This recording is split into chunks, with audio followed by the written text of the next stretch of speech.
Welcome to All Things Gonz. I'm Gonz. Let's have fun. You guys ready?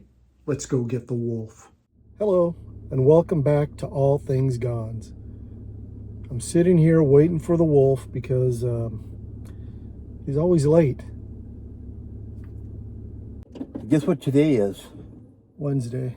Well, it's Wednesday, and it's not just the 29th of September, but every day on the news they say some things that are pertinent happened on this date. Something musically happened today. That I'm going to squeeze your ear and see if you can guess what it was. September 29th. In 1974. 74. Cal Jam? California Jam, later known as Cal Jam 1, was held on Saturday, April 6, 1974 at the Ontario Motor Speedway in Ontario, California. Headlined by Deep Purple, Black Sabbath, and Emerson, Lake and Palmer, it also featured greats like the Eagles, Earth, Wind and Fire, Black Oak, Arkansas, Rare Earth, and Seals and Croft. 250,000 tickets were sold. No. Somebody had the number one hit today in 1974. Number one. Okay, dude, you're yee. Railroaded. Oh, no, don't get railroaded. Lineman? No. We're talking about bands now. Bands. Oh, I know. I thought that was a hint. Don't get railroaded. Well, it's a big hint. Well, I'll tell you. Today in 1970. Locomotion. No. 1974, on September 29th, that magnificent band, Grand Funk Railroad, had a number one hit. We're an American band. Number one. Okay, well, I went with Locomotion, but Yeah. same band. Yeah. Around that time. Oh, all right. No, Gil. Locomotion. The Locomotion was me. That's like early 60s. Well, the Grand Funk redid it. They did? The Locomotion was written by Jerry Goffin and Carole King. Little Eva hit number one with the Locomotion in 1962, and it hit number one again with Grand Funk Railroad in 1974. All right. See, I'm the student, the eternal student. Okay, I got mine twisted back. I like that. Yeah, yeah, big time. Don't ever Music, assume you know movie. everything, because you don't, and that's a part of life. You always get reintroduced or re-educated or just educated into what is and what wasn't and so forth. That's what makes life so good. Just like, okay, you're not going to get bored unless you drop out, But yeah, that's really good. Grand Funk Railroad. Walmart, I had mentioned before, has an introduction of vinyl. They're getting into everything. They're getting into model cars, and they've been into vinyl records, and they reintroduced those collectible LPs that are like clear blue, clear red, all the colors. Yeah. I'm gonna see if Grand Funk Railroad has one. But I know CCR, Creedence Clearwater Revival, has a red, white, and blue one. It's really nice. They're in, what's that album called? I've got two of them, for crying out loud. I'm going to get this own because it's clear vinyl. Shoot, it has all the greatest hits, for crying out loud. CCR's greatest hits, maybe? It's not great. It's not the greatest. It's like I know which one. Chronology or something like that. Yeah. I'm going to get that. It's pretty good. So a whole bunch of groups are getting into that, but some aren't. I bought a really good greatest hits from the Eagles. It's just black. I wish it had been something else, but it wasn't. But yeah, I'm glad to see the resurgence of vinyl coming back and coming in those nice, beautiful, clear colors, full of vibrance and life. I know you're an animal fan. I love animals. I love animals too. Yeah. I remember you had Chief. Yeah, Chief. I was a German Shepherd. I got in 1965 when I was just a kid. The story is my dad said no, I couldn't have it. And my aunt came and asked me, do you want one, little Gil? Because I was named after my dad. He was senior and I'm junior. And I said, yeah, I want, but my dad said no. You said, you really want one of the little puppies? I said, yeah. You said, don't worry, I'll take care of it. And she sure did. When we left, I left with a puppy. So I never underestimate the power of a woman, man. That was magnificent. I had Chief from 1965 to 1982. Long time. He got so old that his hind legs gave out on him. He couldn't walk anymore. And I was hoping he would just pass on me, and he didn't. So I had to put him down. And that hurt so much. Yeah, I cried. 'Cause I told my dad I'd grown up with them. My dad cried because he said he had grown old with them. And after that, I didn't have any more animals for many, many years Well, until did 2012. what about Princess? Princess? Well, Chief had, that's another story. Chief got gotten out one day and came back with Princess. And we wondered, well, she must be a stray dog. So we put ads in the paper and around the neighborhood about dog found. Nobody ever answered it. Nobody ever claimed her. So we kept her. And 2 years after that, she came down with an ailment. And she was going to need an operation. And they said, it'd be really touch and go. She probably wouldn't survive that. So I had to put her down 2 years later. And the thing is, I buried both of them in Huntington Beach at a place called Seabreeze Pet Cemetery on beach in Yorktown in California.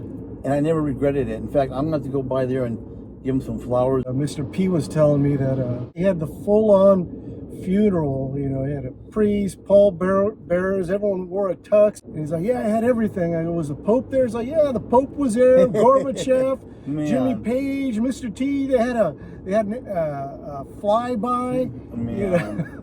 But you know how I draw a bunch of cartoons on napkins. I drew one of those and I sent it to him. He said that your dad was angry that you spent all the money on the funeral. Yeah, but we spent money on him too when he passed away. Well, I mean, a big difference. I know. Well, actually, it is a big difference, but at the same time, it isn't, because when you love something, irrelevant of what it is, you're gonna want to go and bury it, and you'll cherish it. And even though my dad was my father, I came from his loins. He was a human being and everything, and I loved him. We both also loved Chief, and he was just a dog, but at the same time, not just a dog, because animals give a lot of love unconditionally. And a lot of times when people have animals for a long, long time, and they pass away, you just leave them there, or they have the pound come and pick them up, and that's a contradiction as to you claim that you love the animal. I think if you love something that much, you should show it by giving it a final rest.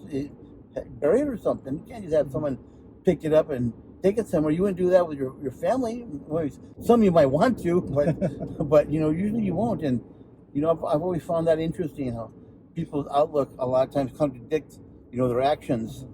I used to have like snakes all the time. I never had snakes, man. Yeah, I had snakes and just reptiles and whatnot. So you like cold-blooded things. And I love women. Man, women, man. You're one with a vamp, wasn't you? But anyway, when they die, I'd put them in a shoebox or whatever box they'd fit in. Yeah. And I'd bury them like up on a little hill in the apartments we used to live at. Mm. And I drove by there several years ago, and I looked up that little, it's more of a knoll.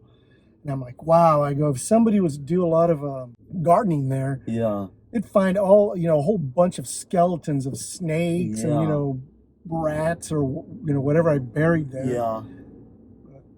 You raise rats too? No, no, I didn't. You walked through that one. Yeah. But snakes are, they're pretty good. Nowadays, a lot of people go and veterinarians also cater to the care and to the medical outreach to different animals that normally, some in our infancy when we were young, you never would have gone and had like pigs for the most part. Domestically, who has pigs? Nobody. At least what they do now, but not before. And snakes and raccoons, a whole bunch of exotic animals, just really good. That's interesting. I'm glad to see that.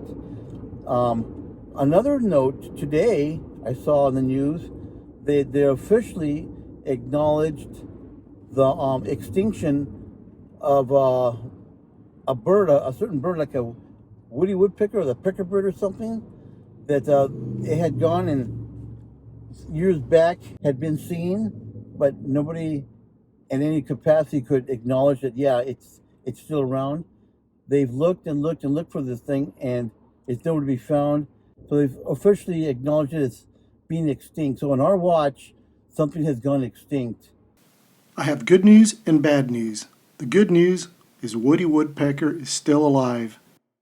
The bad news is the ivory-billed woodpecker was declared extinct September 30th, 2021, due to deforestation. The splendid frog, also known as a poison dart frog from Panama, was extinct in 2020 due to deforestation. The Brumble K. Mellamy rat was extinct in 2019 due to climate change.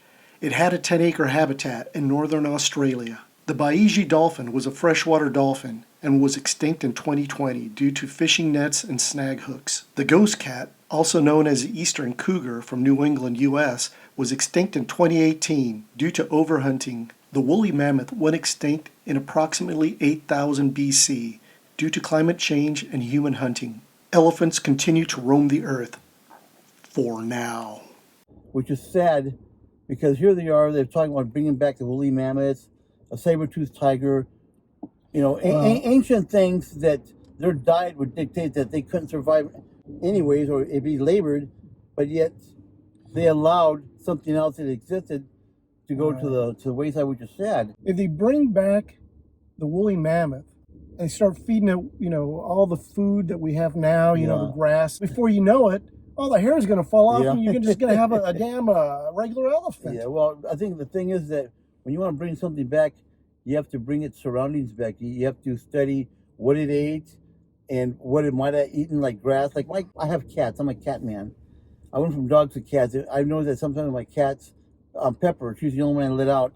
When she goes out, or some of the other cats that are feral that I'll feed also, when they're not feeling good, they'll eat grass. And they chew on grass, and that heals them. Well, likewise with those ancient animals, whatever existed then, they'd eat that, and it would make them feel, it would heal them. Well, that doesn't exist anymore. So if you're going to bring them back, you're going to have to bring back all the vegetation that they would have supported them just to support them now, and hope it'll take in this environment with all the pollution we have. So there's much more than just bringing back an animal, but they don't see that. So what tells me is that really they don't care about sustaining the animal. The prestige is in, we brought it back. How we brought it back, it's there, and that's good. And then when it dies, okay, it died. But if they really cared, either they would take this in consideration and not bring it back at all, or bring back the whole, not just the animal, but the ecosystem would need to support it. And that's a big thing to do, because we can't even say what already exists. So what right do we have to try to bring back what's already gone? So it's a God syndrome all over again, right? Which is sad. Wow, we hit a lot of topics there, didn't we? Halloween's coming up. Why don't you join us and see what kind of spooks pop up? I'm Gonz. We'll see you next time.